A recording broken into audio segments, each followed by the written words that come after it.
Hello, my name is Nathan Humphrey. Today I will be telling the fact-based story of Vasily Arkhipov during the Cuban Missile Crisis.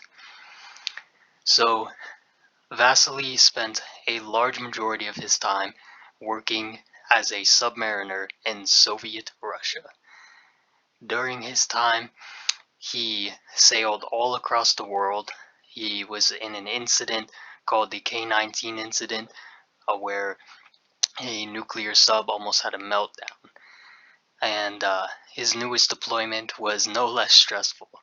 He was deployed off the coast of Cuba to watch and monitor the situation which was unfolding, which would later be called the Cuban Missile Crisis. In this conflict, Cuba was given nuclear missiles to plant and have around their island to strike at the US because they are only 90 miles away from Florida. And in response, the United States set up a defensive barricade called an embargo line. Now, Vasily knew all this, but all that had unfolded since he was deployed he did not know, because for the last 8 days, him and his crew no longer had contact with Moscow. Their lines went dark, and they were miles underwater carrying a nuclear torpedo. And this is when the United States government was surrounding and patrolling the region.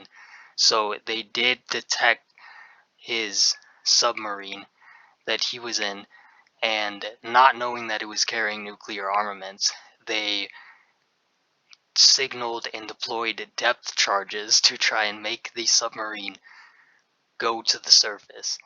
Now, Vasily and his crew, the first thing they heard were the bombs going off, and then the entire submarine shaking. They had a decision to make, and the decision their country would have wanted was for them to fire the nuke. They thought they were under attack. The war had broken out in their minds. They were late to it. So they thought this was their duty to get this off. This would have triggered nuclear war on a large scale, because it wasn't true. The war had not started. They weren't being attacked. It was just a fabulously dumb move on the part of the American soldiers who didn't have the knowledge they needed. So this man alone here, he figured that they should not fire the nuke. He knew the risk to his own life, to the crew's life, to his country, what it would mean if he didn't do this, and all of that considered, he still was the only one of the senior officers that did not agree to fire, and thus they could not launch the nuke. And so going in his direction, they went to the surface and basically went to surrender. And they got up there.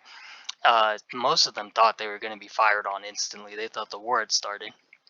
But once they saw that they were firing warning shots, everyone knew Vasily had made the right choice. So once this had happened, once they established communications again when resurfacing, they were called back to Moscow. And rather than being hailed as heroes, they were harshly criticized for what they had done, specifically Vasily. He was told that it would have been better if he had gone down with his ship and that he should have just fired. Of course, nowadays we celebrate him as a hero. He is one of the only people that I have ever heard of who could legitimately claim to have saved the world. If he would not have done what he did that day and remained calm, we might not exist to be hearing and presenting this story today. Thank you.